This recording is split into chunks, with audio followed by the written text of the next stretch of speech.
अस्सलाम वालेकुम। मेरा नाम है doctor Afira Kaleem and I am from dental aesthetics. आज जिस टॉपिक पे हम बात करेंगे वो है reasons of root canal treatment failure, यानी कि रूट कैनाल कराने के बाद क्या वजूहात हो सकती हैं जिनकी वजह पे आपका जो रूट कैनाल है वो फेल कर जाए और आपको उस एरिया में, उस दांत में दोबारा से दर्द शुरू हो जाए।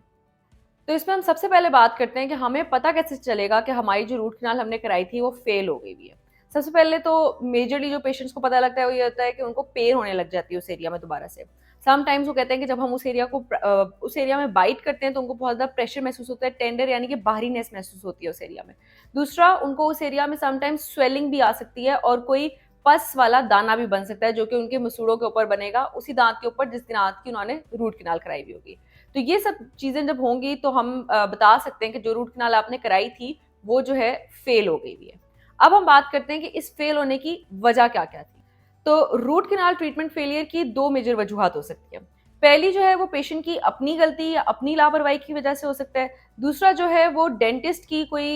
ने ड्यूरिंग रूट कैनाल ट्रीटमेंट थोड़ी सी कमी रह जाए तो उसकी वजह से भी हो सकता है। तो जो पेशेंट्स क्या करते हैं जब वो रूट कैनाल करा लेते हैं तो वो समझते हैं कि अब हमने रूट कैनाल करा ली हुई है, अब जो है हमारा दांत जो है वो हमेशा के लिए डेड हो गया है। क्योंकि डेंटिस्ट जब भी रूट कैनाल को डिफाइन करते हैं पेशेंट को, तो वो यही कहते हैं कि इसके अंदर हम आपके दांत को डेड कर देंगे। तो पेशेंट को लगता है कि अब एक दफा जब हमारा दांत डेड हो गया है तो इसके अंदर कभी भी किसी तरह की दर्द नहीं होगी, जो कि ऐसा ट्रू नहीं है। अगर आप उस एरिया का ख्याल नहीं रखेंगे, उस एरिया की सफाई का ख्याल नहीं रखेंगे, अपनी शुगरी डाइट्स को कंटिन्यू रखेंगे और उस एरिया को अच्छे से ब्रश नहीं करेंगे, फ्लॉस नहीं करेंगे, तो हो सकता है उस एरिया में दोबारा इन्फेक्शन शुरू हो जाए। अगर आपके दांत में, जो कि ऐसा दांत है जिसकी रूट कैनाल हो चुकी हुई है, दोबारा से इन्फेक्शन होगा और वो इन्फेक्शन हो के आपके दांत के जरिए या आपकी उस फिल्ड किनाल के जरिए आपके गम्स के एरिया में आता है या आपकी रूट की सराउंडिंग के एरिया में आता है, तो वो इन्फेक्शन दोबारा से वहां पे पेन भी कॉज कर सकता है, इन्फेक्शन भी कॉज कर सकता है और उसके अलावा वहां पे पस फॉर्मेशन भी शुरू हो सकती है। तो अगर एक दफा रूट कैनाल हो गई हुई है और अगर अगेन आप उसका ख्याल नहीं रखते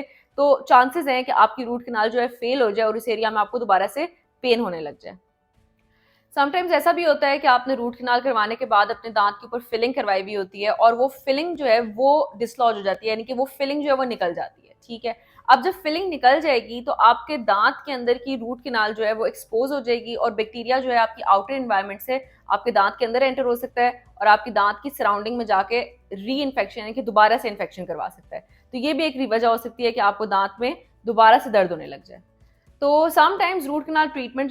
फेल डेंटिस्ट की नेग्लिजेंस की वजह से भी हो सकती है, जिसके अंदर ऐसा होता है कि जिस दौरान रूट कैनाल डेंटिस्ट कर रहा होता है उसने उसके काफ़ी सारे स्टेप्स फॉलो करने होते हैं, जिसके अंदर सबसे पहले तो वो उस कैनाल की ओपनिंग करता है, उसके बाद उस कैनाल को फाइलिंग करता है, मतलब जो आप पिन्स देखते होंगे पिन से वो उस कैनाल को साफ करता है और उसके साथ साथ वो इरिगेंट यानी कि एक सॉल्वेंट डाल रहा होता है आपके दांत में पानी सा सिरिंज से, जिससे वो उस कैनाल को क्लीन कर रहा होता है। तो अगर इस प्रोसीजर में कोई किसी किस्म की नेग्लिजेंस आ जाए, यानी कि सही से फाइलिंग ना हो पाए, सारा बैक्टीरिया आपकी कैनाल के अंदर से निकल ना पाए, सारी नसें उस जगह की डेड ना हो पाए, या वो सही अमाउंट ऑफ वाटर यूज ना करे, जो कि हम लिक्विड कह रहे हैं यूज हो रहा होता है सिरिंज से, वो सही अमाउंट का यूज ना हो सके, जिससे आपका सारा अंदर का दांत जो है वो क्लीन ना हो सके, कोई बैक्टीरियल पोर्शन रह जाए, तो भी समटाइम्स ऐसा होता है कि पेशेंट को रूट कैनाल करवाने के बाद पेन रहती है, तो वो फील करता है कि उसको वहां पे दोबारा से नसों में दर्द हो रही है। तो हो सकता है कि आपका कोई इन्फेक्टेड पोर्शन वहां पे रह गया हो, कोई बैक्टीरियल पोर्शन वहां पे रह गया हो जो कि डेंटिस्ट ने सही से क्लीन नहीं किया।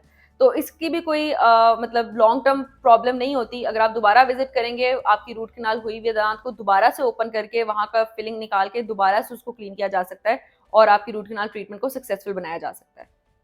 और कभी कभार ऐसा भी होता है कि आपके दांत के ऊपर काफी सारा कीड़ा लगा होता है, डेंटिस्ट उस सारे कीड़े को रिमूव करता है और आपकी फिर रूट कैनाल ट्रीटमेंट को प्रोसीड करता है। लेकिन ड्यूरिंग ट्रीटमेंट अगर वो सारा कीड़े वाला पार्ट रिमूव नहीं होता और कुछ हिस्सा केरियस आपका रह जाता है, तो समटाइम्स रूट कैनाल होने के बाद भी वो केरियस हिस्सा आपका बढ़ता जाएगा, प्रोसीड होता जाएगा और वो आपके दांतों की रूट्स से होते हुए आपके रूट्स की सराउंडिंग के गम टिश्यू को इन्फेक्ट करने लग जाएगा, तब भी आपको पेन महसूस होगी।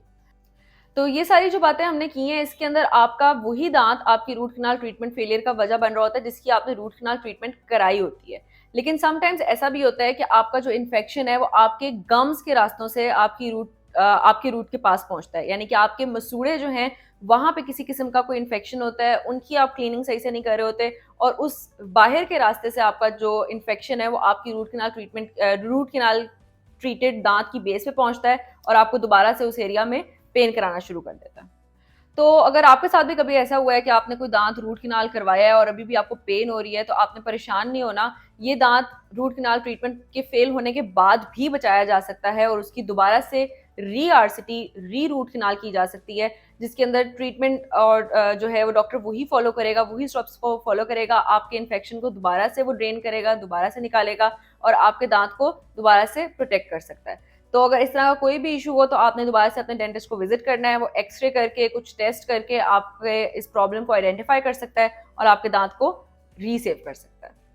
तो अगर आपका भी कोई क्वेश्चन हो regarding root canal treatment failures तो आप हमसे कमेंट सेक्शन में पूछ सकते हैं। टिल देन स्टे ट्यून, अल्लाह हाफिज।